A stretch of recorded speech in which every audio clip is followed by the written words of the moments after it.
Chapter 15, Our Environment.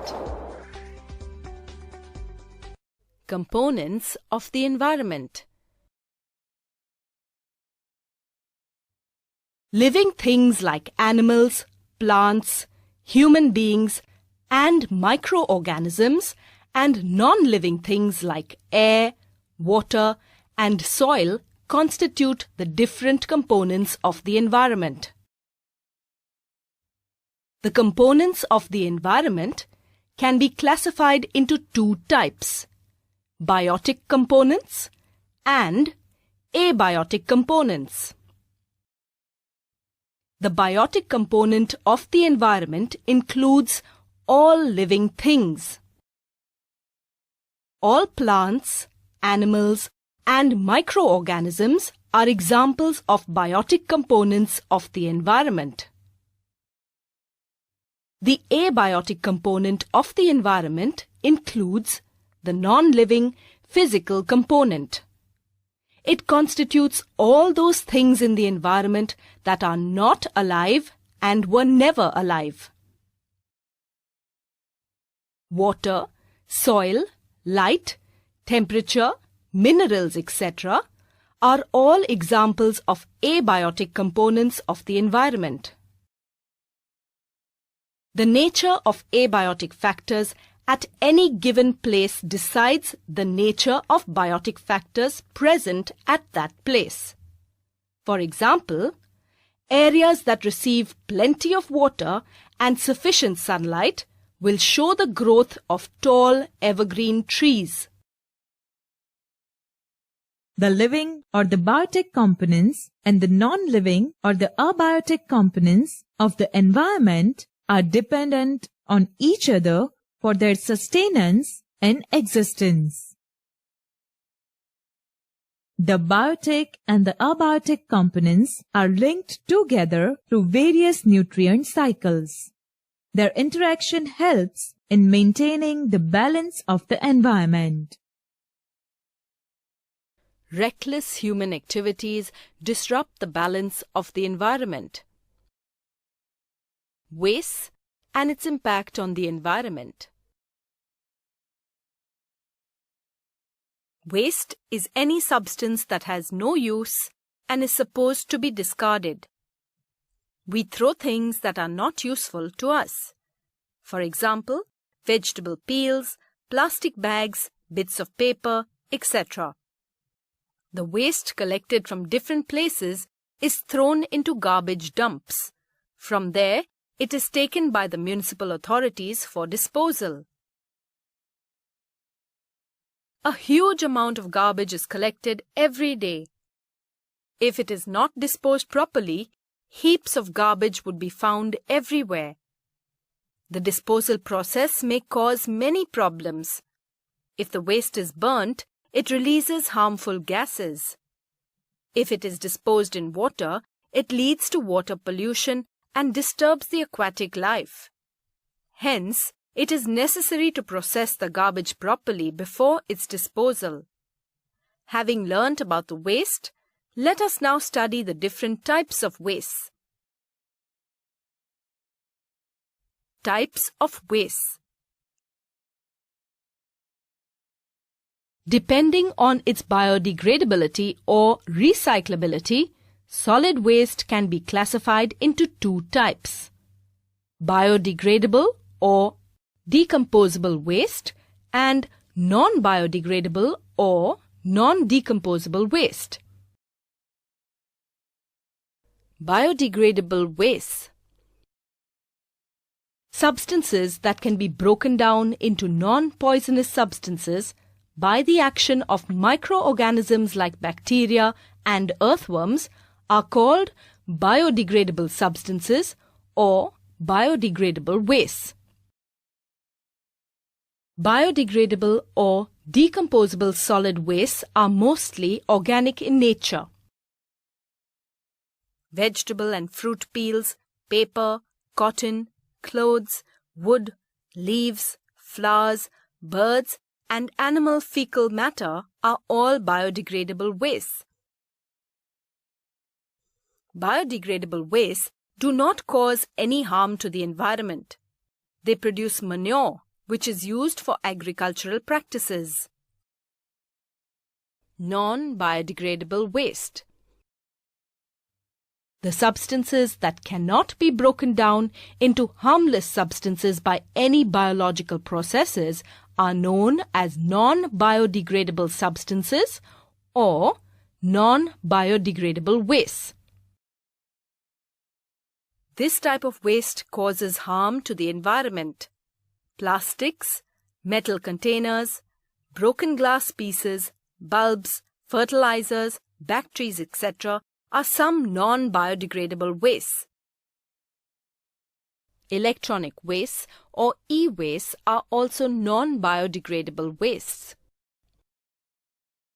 Discarded electrical appliances like old television sets, computers, radios, mobile phones, fluorescent tubes, medical instruments, toys, lead-acid batteries all fall into the category of e-wastes.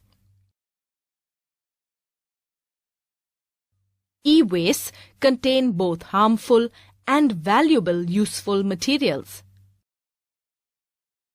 As e-waste contains toxic metals, it is hazardous in nature. Non-biodegradable substances remain unchanged over a long period of time.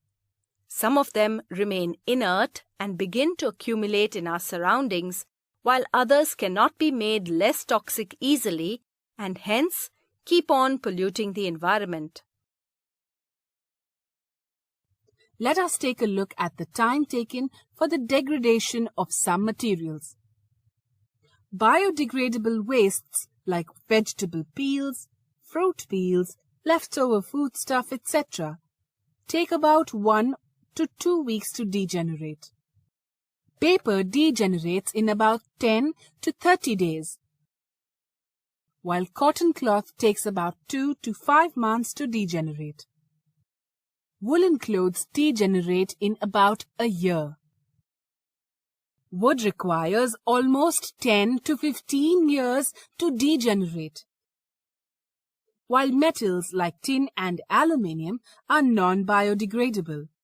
They take about 100 to 500 years to degenerate. Plastic takes several years to decompose and hence have a potential to pollute our surroundings. Bioplastics. Bioplastics are biodegradable plastics made from organic sources like cornstarch, pea starch, or microorganisms. They are used for making dining utensils, packaging materials, insulators, etc. These plastics undergo aerobic or anaerobic degradation on proper disposal. Thus, it can reduce the pollution. But improper disposal of bioplastics can lead to emission of greenhouse gases like carbon dioxide and methane. So it is necessary to dispose the bioplastics properly. Ecosystem. In an ecosystem, all living organisms such as plants, animals, microorganisms, and human beings, as well as the physical surroundings, interact with each other. Ecosystem comprises of biotic community of plants, animals, and microorganisms. These different biotic and physical environment which are associated with them and form an interacting system called ecosystem. Thus, ecosystem means coordination of all living and non-living factors in a given area of the earth which occurs due to interaction between organism and the environment. Types of ecosystems. Based on the kind of habitat, there are two main types of ecosystem. A. Terrestrial or land ecosystems. These ecosystems are found on land. The following types are recognized under this. 1. Forest ecosystem. 2. Grassland or prairie ecosystem. And 3. Desert ecosystem.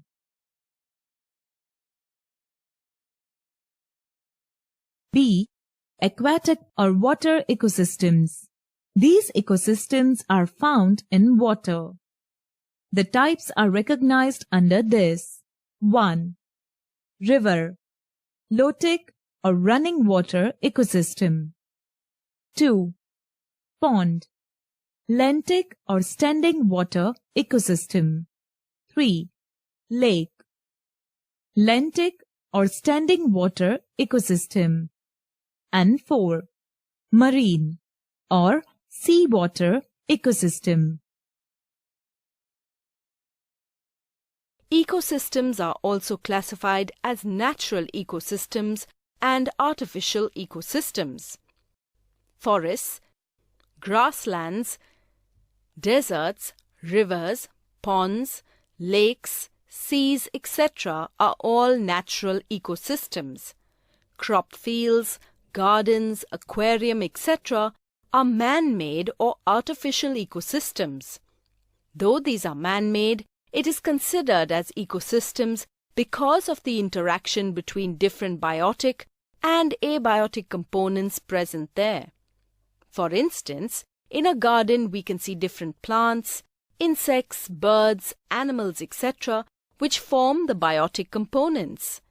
These are interdependent. Their growth, reproduction, and other activities are also dependent on various abiotic factors. Hence, we can call it as an ecosystem. Similarly, in an aquarium we can find aquatic plants, fishes, small aquatic organisms, etc. that form the biotic components. The aquatic plants releases oxygen, which is utilized by the fishes and other organisms.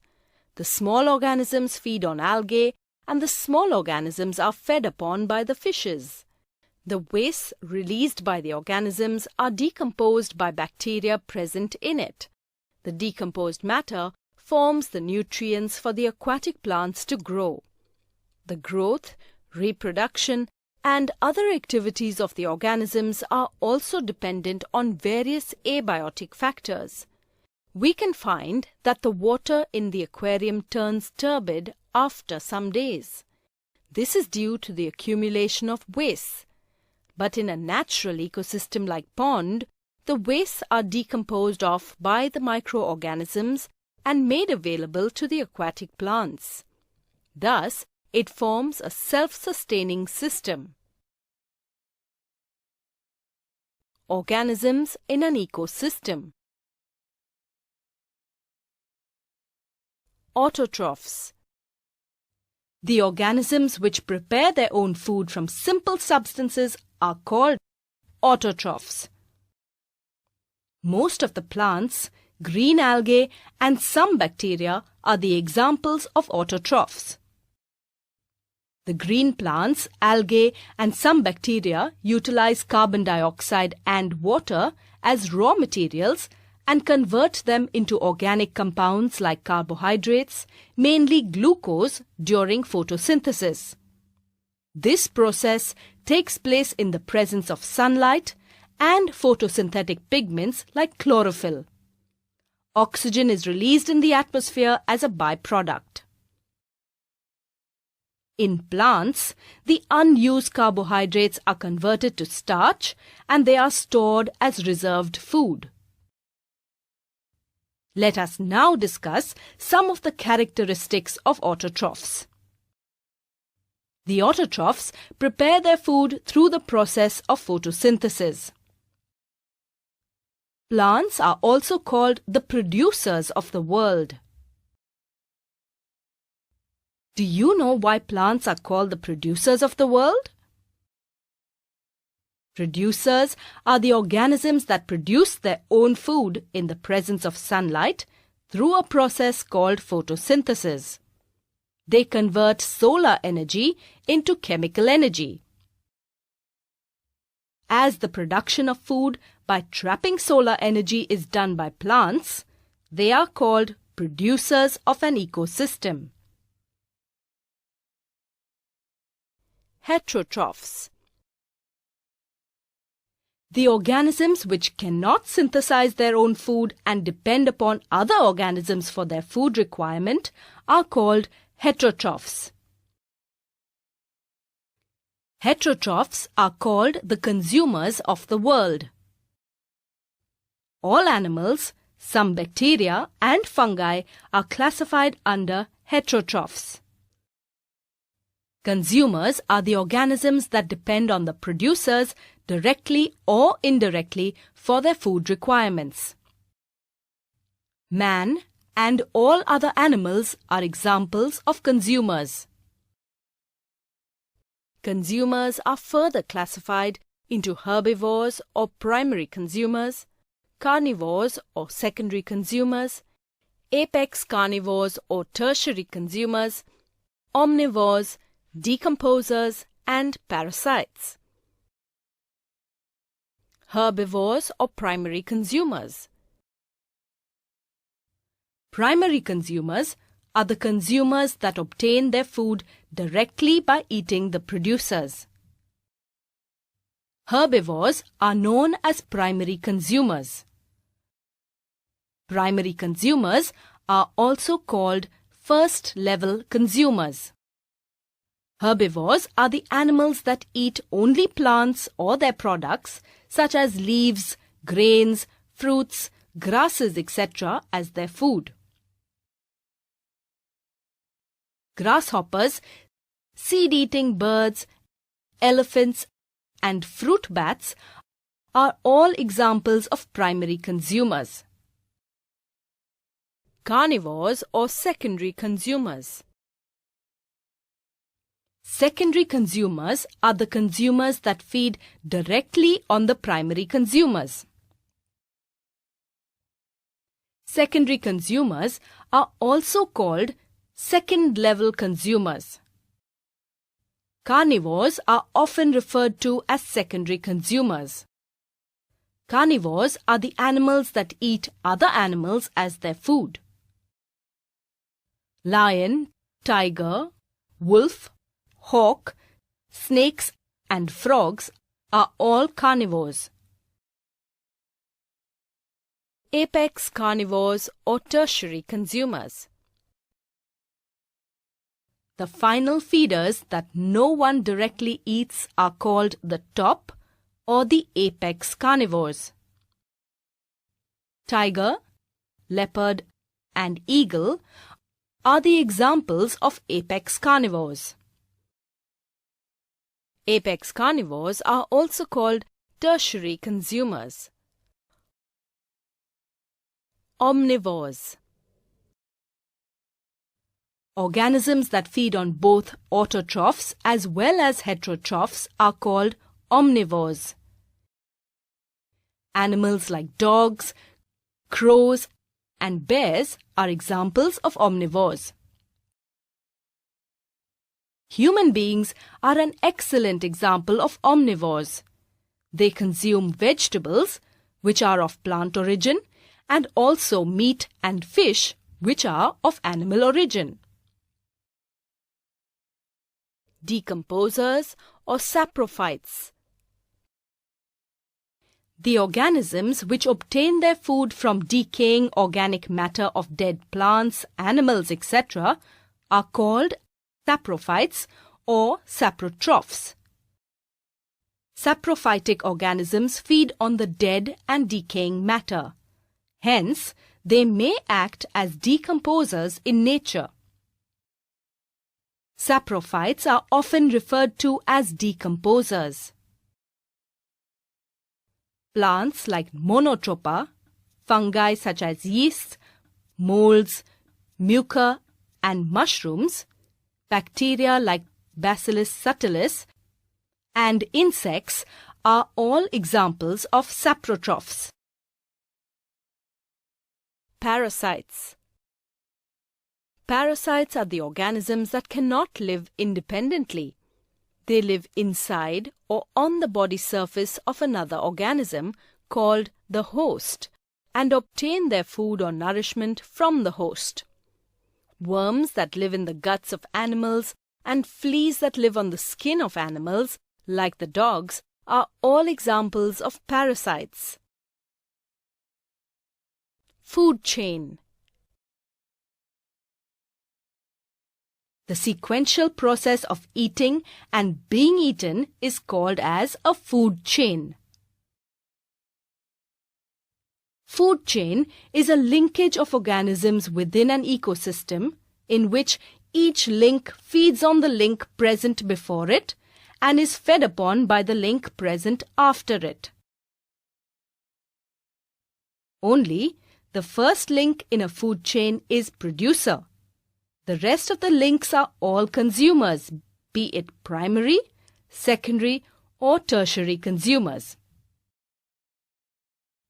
Let us consider a simple grassland food chain. In a grassland, the food chain begins with green grass, which acts as the producer. The grass is eaten by a herbivore like a deer. The deer, in turn, is consumed by a lion, which is a carnivore. This food chain has 3 organisms or 3 steps. Grass, eaten by the deer, which in turn is eaten by the lion. Let us take a look at a food chain in an aquatic ecosystem such as a pond. The food chain begins with the primary producers, the algae. The algae are eaten by protozoa, which are herbivores. The protozoa in turn are eaten by the small fishes, which are the carnivores. The big fishes or the larger carnivores feed upon the small fishes. This aquatic food chain has 4 steps and can be represented as algae eaten by the protozoa, which are eaten by the small fishes, which in turn are eaten by the large fishes. Food web. Similar kind of organisms may occur in more than one food chain. They eat more than one type of food to satisfy their requirements. A plant of a particular species can serve as food for a variety of herbivores. An insect may eat the leaves of different kinds of plants and in turn may be eaten by either a frog, a lizard, a bird, or even a mammal. No food chain can operate in isolation. Individual food chains are interconnected in a complex way. Different food chains intertwine with one another to form an intricate network. If this network was to be represented in the form of a diagram, we would get a complex, branched web called food web. A network of a large number of food chains existing in an ecosystem is called a food web. Let us understand a food web showing food relationships between organisms living in a grassland ecosystem. There are about 6 food chains interconnected in this food web. The food web begins with the plants and ends with the top carnivore, the vulture. In the first food chain, the plants are eaten by the grasshoppers, and the grasshoppers in turn are eaten up by the vulture. In the second food chain, the plants are eaten by the rabbits. The rabbits are then consumed by the vultures. In the third food chain, the plants are eaten by the mice.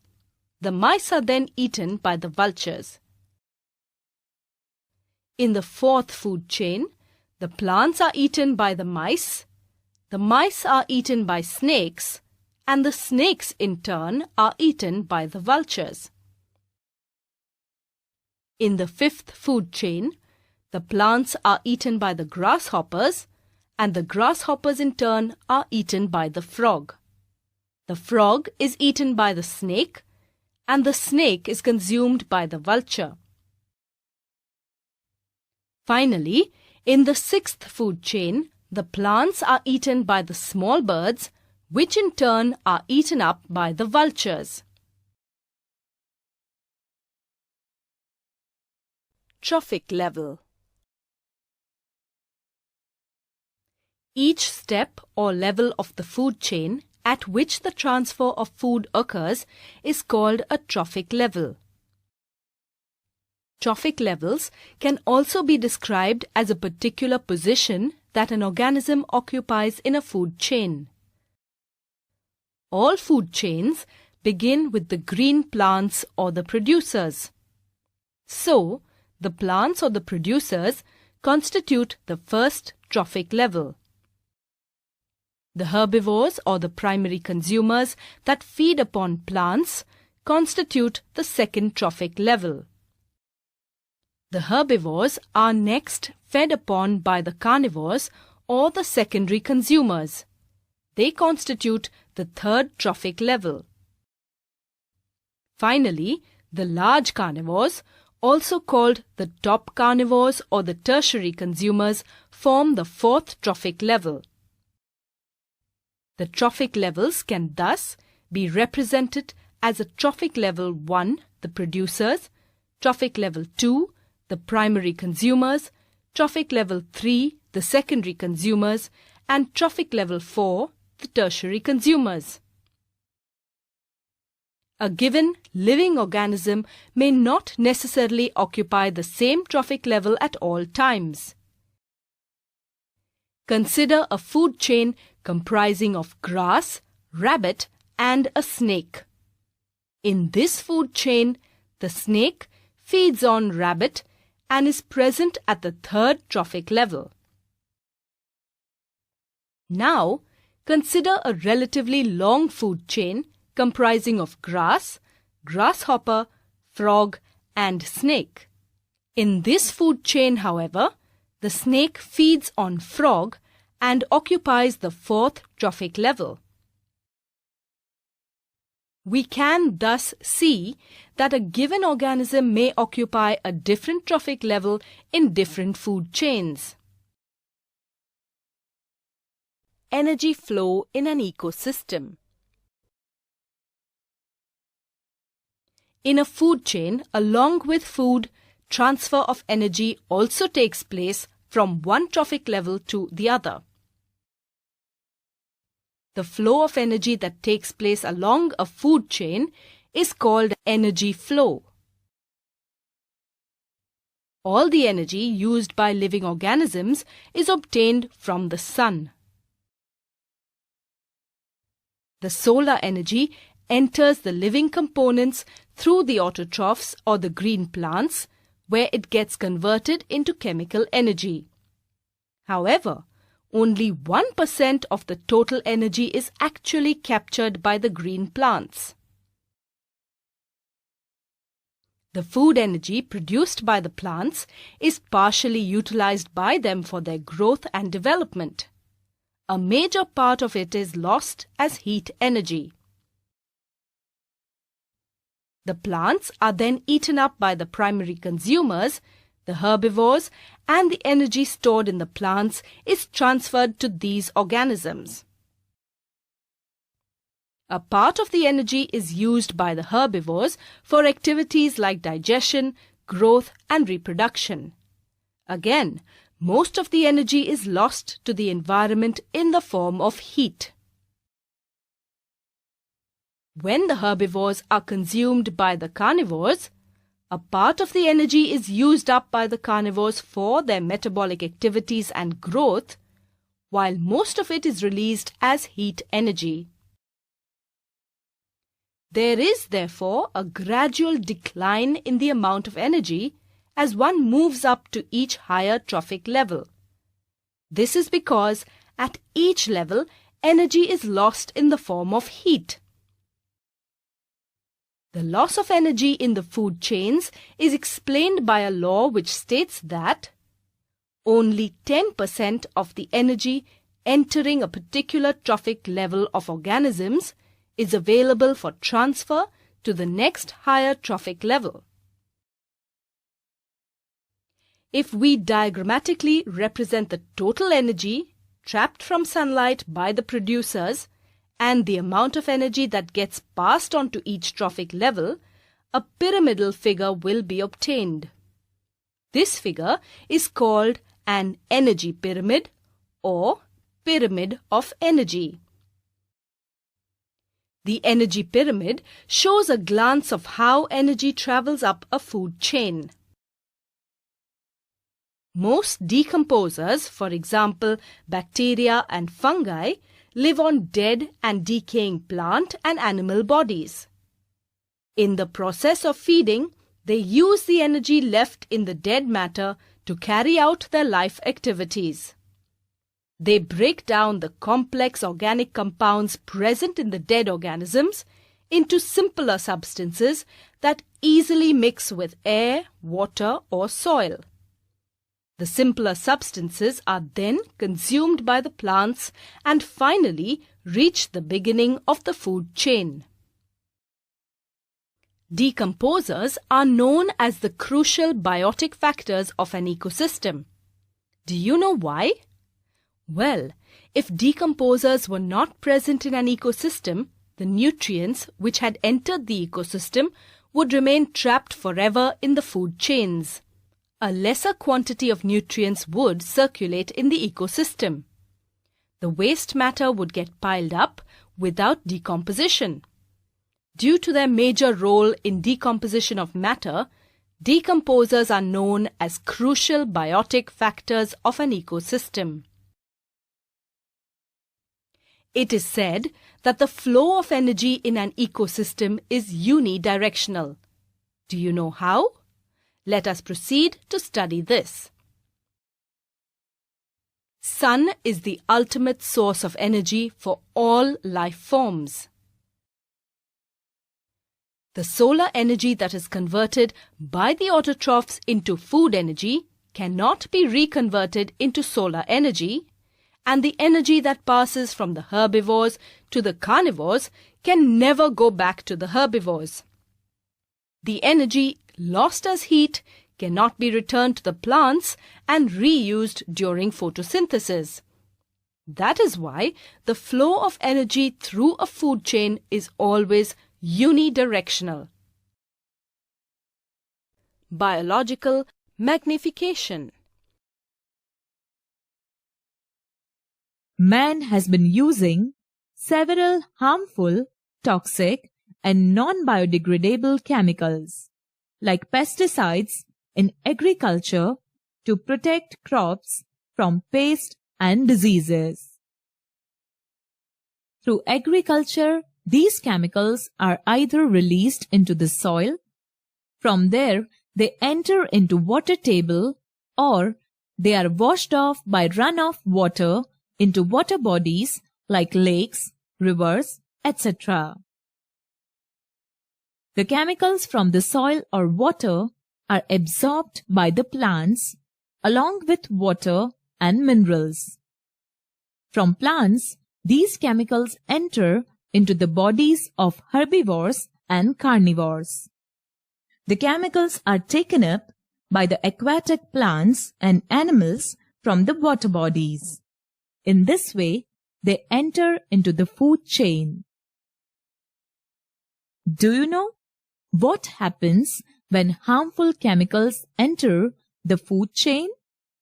Well, as these harmful chemicals are not degradable, they get accumulated progressively at each trophic level of food chain. As human beings feed on plants as well as animals, they are the top-level consumers of the food chain. Therefore, these chemicals get accumulated in more amount in their bodies. This phenomenon is called biomagnification or biological magnification. The use of pesticides can be reduced to a large extent by promoting biological control of pests. In this method, natural enemies of pests are introduced. This hinders the multiplication of pests. How do human activities affect the environment? Human beings are an integral part of the environment. Any change in the environment directly or indirectly affects the human beings. Similarly, human activities have an impact on the environment. Urbanization and careless management of resources have resulted in the pollution of the environment.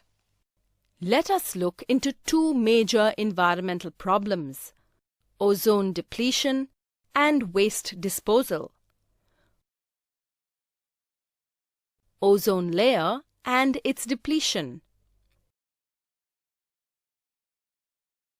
The covering of gases around our Earth is called the atmosphere. Atmosphere is arranged in the form of many layers around the Earth. These layers vary in their density, temperature, constitution, and other properties. There is a maximum density near the surface of the Earth, and it decreases gradually as it gets away from the surface. The lowermost layer of the atmosphere surrounding the Earth, up to 10 to 12 kilometers, consists mostly air. This layer is known as troposphere. Stratosphere is situated just outside the troposphere. This comprises ozone gas in large amount and forms a protective ozone layer surrounding the Earth. This ozone layer absorbs most of the harmful solar radiation, such as ultraviolet rays having short wavelength, and protects the life on Earth. Ozone is formed when oxygen molecules absorb ultraviolet photons and undergo a chemical reaction known as photodissociation or photolysis.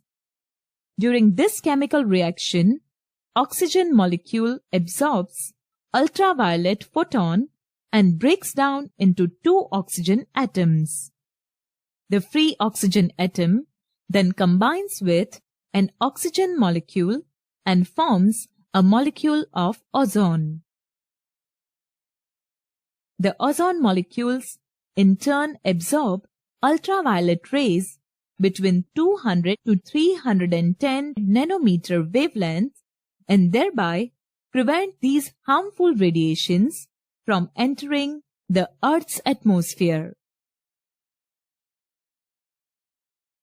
The depletion of this ozone layer in stratosphere is turning out to be a serious problem. This fact was noticed in the year 1980. Depletion of ozone layer is noticed all over the world. It is observed that around 40 to 50% depletion in ozone layer occurs in every spring season in the South Polar region. Such a large reduction is called ozone hole. Such ozone holes were later noticed in North Polar region also. The probability of development of ozone holes also exists in other regions where human inhabitation is present. Whether this will occur or not depends on the prevalent winds, climatic conditions, and suspended particulate matter in the atmosphere. The main factor responsible for depletion of ozone layer is the addition of chlorine in the atmosphere. The chlorine atom reacts with ozone and removes atoms of oxygen one by one. 1 atom of chlorine can decompose 1 lakh molecules of ozone in this fashion. The most important compound, which accounts almost 80% of the total depletion of ozone in the stratosphere, is chlorofluorocarbon, CFC. Freon gas used in refrigerators and air conditioners is also responsible for depletion of ozone. CFC and freon are the main sources of chlorine. Waste disposal. We must realize that indiscriminate dumping of solid waste has serious consequences on the environment.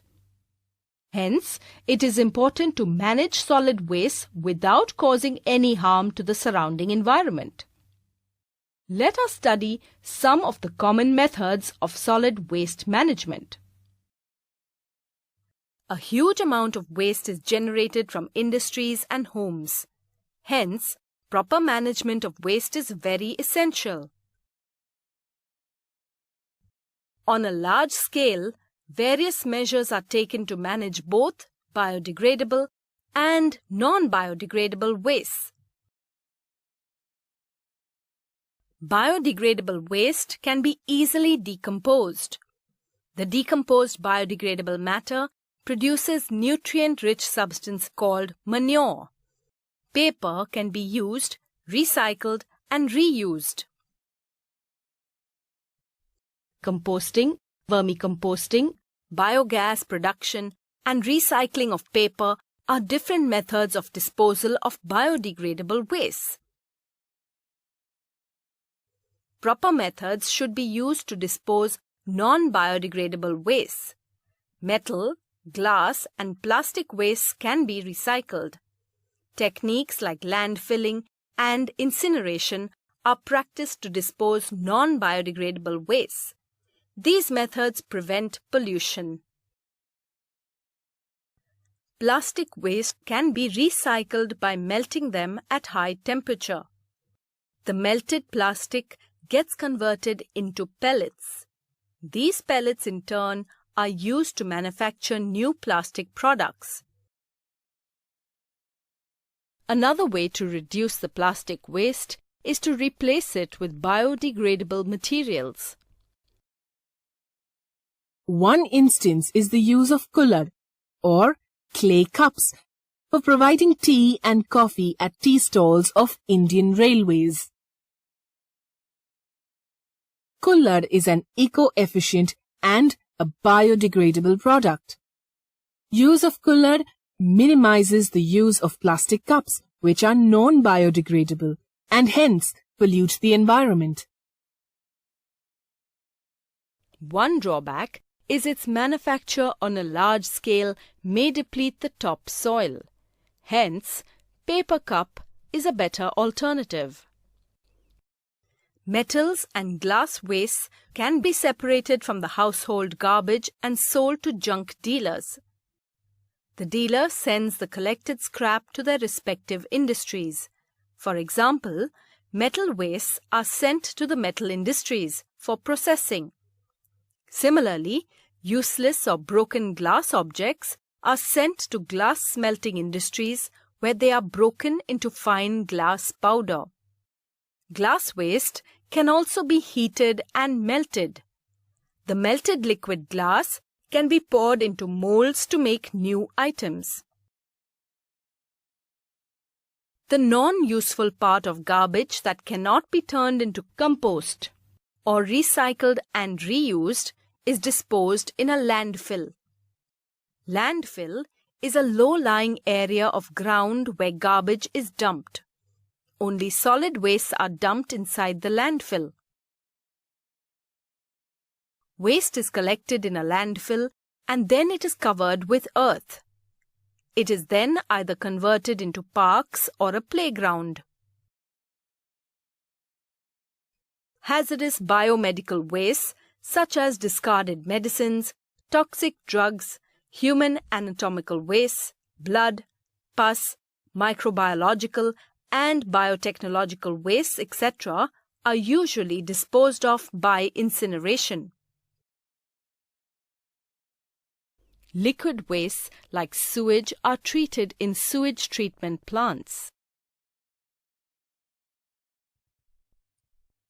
In a sewage treatment plant, the process of cleaning water takes place in many stages. The wastewater moves through pipes and sewers to a wastewater treatment plant. At the plant, the water undergoes a treatment to get clean before it is released into a water body. Various physical, chemical, and biological processes are involved in the treatment of wastewater. All physical, chemical, and biological matter that contaminates wastewater is removed from it.